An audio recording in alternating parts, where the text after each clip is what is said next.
So I don't care how much you love something, nothing is perfect. And with anything that you absolutely love, there are going to be things that you either dislike or that you find negative, or sometimes there are things you may hate.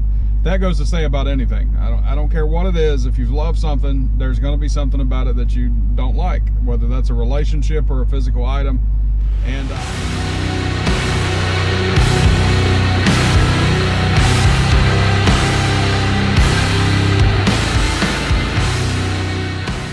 did a video where I talked about everything I love about my 2020 Dodge Charger Hellcat Widebody, the 50th anniversary edition Daytona. So this is going to be the flip side of that video. Don't take it as a negative. It's definitely not a negative. It's just an honest assessment of the things that I wish that I could change about the car. Now, if you make a video talking about everything you love about it and don't mention any of the negatives, you're being unfair to your viewers. You're being unfair to yourself. You have to talk about the ups and the downs, the positives and the negatives, the pros and the cons, and that's what I'm here to do. The biggest negative about this car is my rear dash panel. I have the Harman Kardon package in this car, which means there are subs mounted in the trunk, but they're screwed into the rear dash panel, and it causes my rear dash panel to rattle. It makes it sound like the speakers are busted, even though they're not.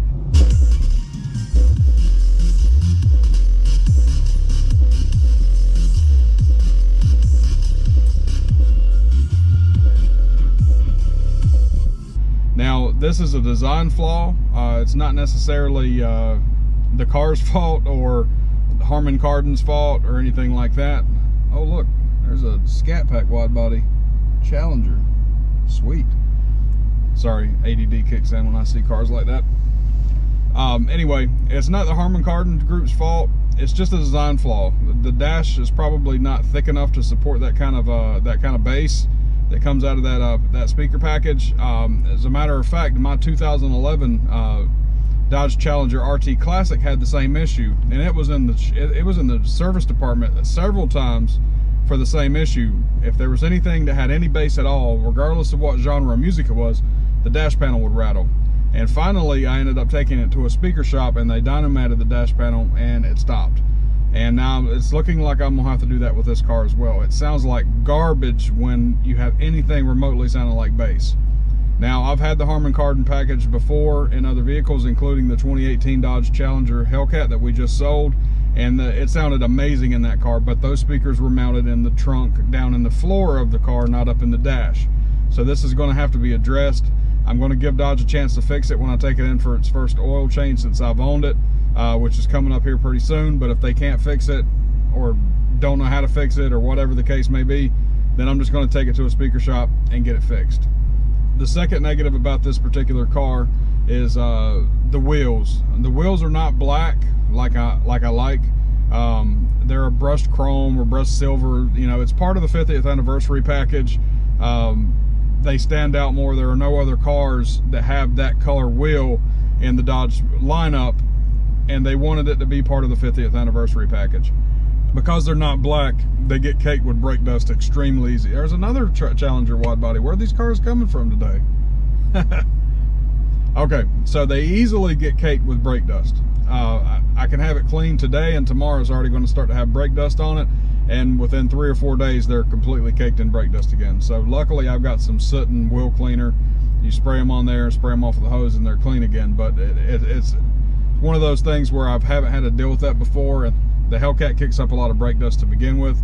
So of course these particular wheels get caked with brake dust, and there's no hiding it because they're not black.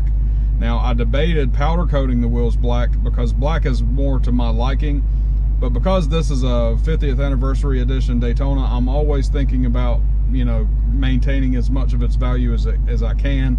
There's only 501 of these made, and only 125 in the color that I particularly chose, and so I try to limit the changes that I make to its cosmetics because I don't want to mess with its value. Like I said, I'm always thinking about its value. I'm always thinking about the next thing, regardless of how much I love this car. The reality is, you know, when it's time to move on, either my T-Rex that I've talked about in the previous video or the Challenger, you know, I want to make sure that this car is worth the absolute most it can. So I'm trying not to start messing with things like powder coating the wheels. It is an option, but I'm just not there yet. Speaking of that, It is the 50th anniversary edition of the Hellcat Daytona. They only made the Daytona package in 1 year for the Hellcat, and that was 2020, and there were only 501 made. There were 125 made in black, and I chose black not only because was that the first one available that I could find, but also because black's my favorite color. Now there's give and take with that. I love black. Most of the cars that I own are black or have owned are black, but black is extremely hard to keep clean, especially when it rains. You get dirt spots and dust and everything else on your car. The easiest car that I've ever had to keep clean was my Destroyer Gray 2019 Challenger 392. That one was pretty easy to keep clean. It hid dust and dirt pretty well, but black, there's just no hiding it. I had this car cleaned 3 or 4 days ago, and it's already dirty again and needs it again. I try not to clean it more than once a week, simply because I don't have a lot of time, and the detailer guy that I use gets paid by the detail, so I try to avoid having it cleaned more than once a week. I hit on this a little bit with when I was talking about the wheels. This is a limited edition car, so I don't want to change much, if anything at all. My Daytona stripe is white. The spoiler is white. The Hellcat logo is white. I'm not the biggest fan of white anything on vehicles. I prefer stuff like red, black, some blue shades, purple. I would love to do some purple stuff. But because it's the Daytona package, I don't want to customize it very much. This isn't necessarily a complaint, but there are things that I would like to do that I'm trying to avoid doing, simply because I don't want to affect its value later on down the road. If you find a collector who wants one of these cars, he's not going to want it as much, or not willing to pay as much as you would want to get out of it if you've changed stuff and it takes away from that package. So I try to keep it as stock as possible, leave it alone, and not try to change the white stripe to a red stripe or a black stripe or a green stripe or a purple stripe or something like that.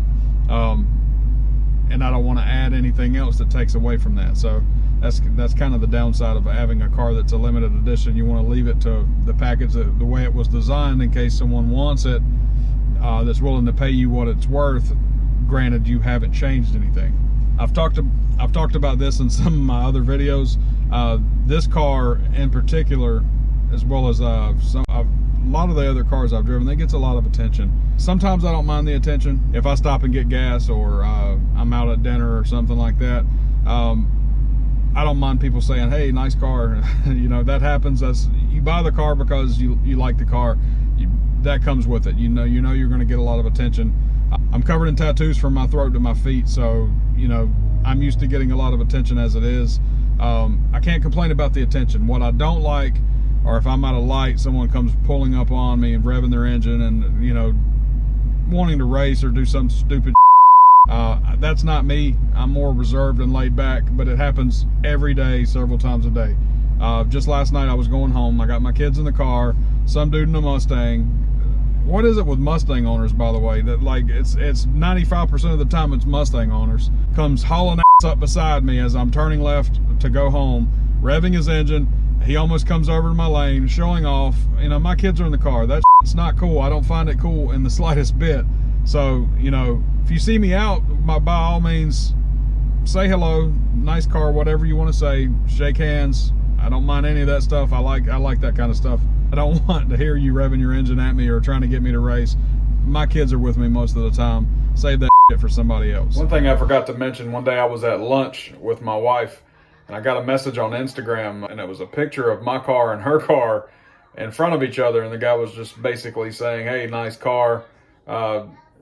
It's an inspiration, and that's cool, and I enjoyed that. I got a kick out of it, but at the same time, I'd be lying if I said it didn't kind of freak me out a little bit that I could be eating inside a restaurant and someone took a picture of my car outside and I wasn't aware of it, and then sent it to me while I'm still inside the restaurant. And that actually happened, and that picture's right here.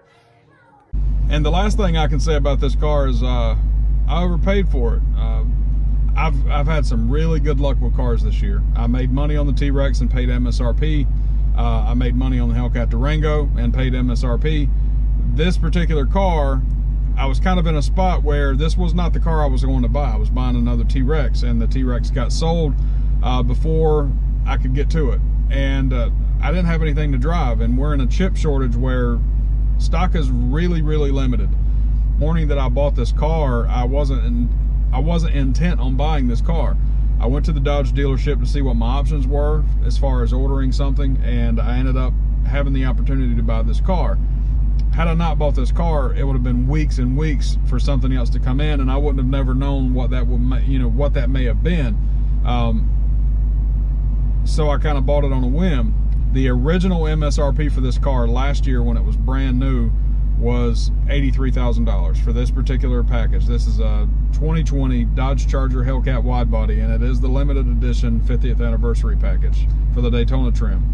And original MSRP was $83,000. Now I bought it used with 7,000 miles on it, and I paid $87,000. And we'll go more in depth with that price and what it cost me to drive it every month in a different video. But I overpaid for the car, both because I wanted the car and because I needed the car. I actually am debating whether or not I'm going to buy another T-Rex, simply because they're doing some things with markups, and I'm not really willing to pay that. I kind of reject it out of principle.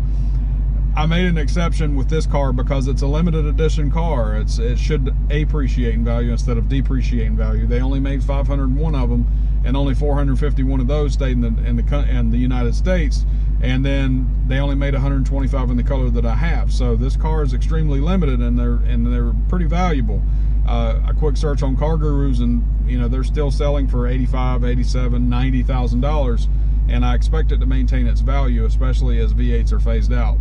So I did overpay. That is a negative thing, but I'm hoping it pays off in the end, and I absolutely love the car. Again, if you're watching this video, this is not just about me complaining about the car. I made a video where I talked about everything I love about this car, and I had to have a counter for that video. I'm not going to talk about the pros and not talk about the cons. In the end, every single one of these things, except for the dash rattle, are very minor things. I don't mind them at all. I love driving this car. I'm living the dream with this car. And again, there's only one, maybe two cars that I would rather have over this one. I absolutely love the car, and I'm going to continue to love the car. So I appreciate you guys watching the video. Make sure you hit that like button if you enjoy the content. Subscribe to the channel, and hit the bell so you get notified for all the videos. Again, thanks guys for watching, and y'all take it easy.